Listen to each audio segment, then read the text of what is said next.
विद्या बारामतीकर YouTube चॅनलवरती सर्वांचं स्वागत. तर आज बघा सगळ्यांचीच सकाळी सकाळीच आंघोळीची घाई सुरू झालेली. मी पण केली पटकन, केस ही धुतले आणि पूजेसाठी आज बेल फुलं आणायला गेले. कारण आज आषाढी एकादशी, मोठी एकादशी. घरात बघा सर्वांनाच हा उपवास असतो, लहानांना मोठ्यांना. तर खूप आज घाई असते, गडबड असते आणि खूप मज्जा येते बघा. तर ही बेलाचं झाड आमच्या ताईंनी लावलेलं. खूप उंच झालं आहे बघा, मोठं. पण एवढंच की ह्याचा आता सध्या बेल असा म्हणजे त्याचे बेलपत्र ते सगळे असे किडलेले आहेत. मी शोधून त्यातले काही बेलपत्र घेतले.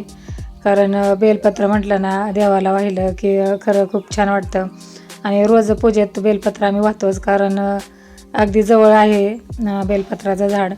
तर मी आता बघा बेलपत्रे धुवून घेते, कारण बेलपत्रे धुवूनच घेतलेलं चांगलं असतं.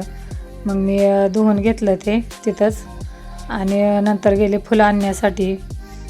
गावाकडं म्हणलं ना की सगळं बघा अगदी जवळ असतं, म्हणजे सगळंच उपलब्ध असतं फुलं, कारण जागा ही असते मोठी पटांगणाची. त्यामुळं मी फुलं आणण्यासाठी गेले. वारं एवढं भरपूर सुटलेलं की फुलं तोडताना फुलंसुद्धा वाऱ्याने जात होती. मग काय फुलं तोडून घेतली. आता मला लाल फुलंसुद्धा घ्यायची होती गणपतीला, जास्वंदीची. ते सुद्धा आमच्या ताईंनीच लावलेलं झाड आहे बघा.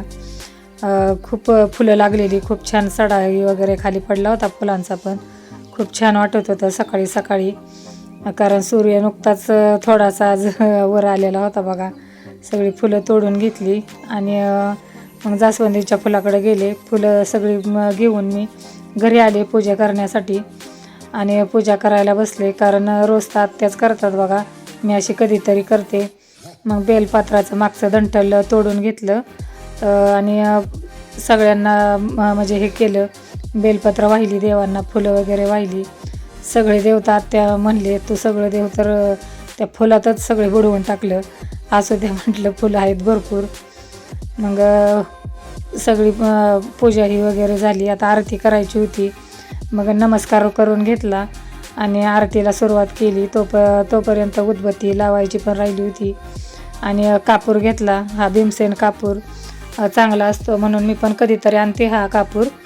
मग मी पण कापूर लावून आरती करायला सुरुवात केली, कारण आरती करण्यासाठी मी एकटीच होते.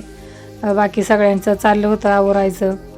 आणि मग मी आरती केली. मला काय आरत्या येत होत्या विठ्ठलाच्या वगैरे, गणपतीची, त्या मी आरत्या म्हणजे म्हणले. आणि नंतर मग जी मला आरती येत नव्हती ती मी पुस्तकात वाचून म्हटली. मग माझी आरती पूर्ण अशी म्हणजे होत आली. कारण एवढा वेळ गेला होता, माझा हात पण खूप दुखून आला होता घंटी वाजवून. कारण इतक्या वेळ, बराच वेळ माझी चाललेली आरती. मी पूजा करताना ज्यावेळेस आरती करते ना त्यावेळेस बऱ्याच म्हणजे आरत्या म्हणते. आता इथं सगळ्यांना भुका लागलेल्या, सगळ्यांच्या पोटात कावळे ओरडत होते. मग काय माझी पण खूप गडबड झाली. मग मी रात्री शाबू भिजायला घातलेला होता बघा, आणि शेंगदाण्याचा कूट वगैरे श्रेयाने करून ठेवला होता. मग मी आले पटकन. बटाटा पण उकडून घेतला होता चिरून. उकडून बटाटा घातला ना खिचडीत, छान लागतो. आमच्यात सगळ्यांना तोच आवडतो. आणि मग सगळं मी तयारी करायला लागले, कारण सगळे एवढे ओरडत होते भूक लागली भूक लागली.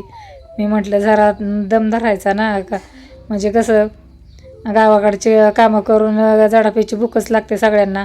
आणि माझी कढई बघा मी दिवाळीत तळायला घेतलेली आहे, म्हणजे दिवाळीत मी ह्याचा वापर करते. पण असं कधी काय असलं ना मोठं हे करायचं म्हटलं की मी ही कढई काढते बघा. कारण आता ही एवढी खिचडी एवढ्या 7 आमच्या माणसांची छोट्या कढईत बसणारच नव्हती. त्यामुळे मी ही मोठी कढई तापाय ठेवलेली. माझ्या लक्षातच नाही मी केवढा मोठा मी फुल गॅस करून ठेवलेला आहे ते. आता घरचं तूप म्हटलं की त्याला काय हेच नसतं बघा, किती पण वापरा. हे मी म्हशीचं केलेलं आहे तूप बघा, आपल्या घरचं. आणि चव म्हणजे कसं घरचं तूप म्हटलं का नाही, चव पण चांगली असते बघा, भेसळीचं नसतं, काही नसतं. आता कवा उठून बस करू म्हणून हातानेच मिरची काढली. आता बरं लक्षात आलं तर ठीक, नाही तर कुठं तोंडाला डोळ्याला हात लावला तर काय घाणनी चावल्यावानी व्हायचं माझी वारी. पण आता खालीवर सारखा करून पण कंटाळा येतो. आता मग खिचडी पण टाकायला कोण नव्हतं. सगळ्यांना नुसतं कधी होईल फक्त ह्याच्यावरच देणं होतं. ती म्हण आहे ना की शिजूस तर दम निघतो, पण वाढूस तर म्हणजे निवूस तर निघत नाही. तसं आज सगळ्यांची लगबग झाली होती. आणि खिचडी म्हटलं की सगळ्यांनाच आवडते, पोरांना तर खूप आवडते खिचडी. आता पोरींना पण म्हणजे खिचडी इकडं टाकायची बघून त्यांना इतकी घाई झालेली, कवा होते ते. त्या पण माझ्याकडेनेच बसल्या होत्या सगळ्या, कारण मम्मीचं कधी होतंय.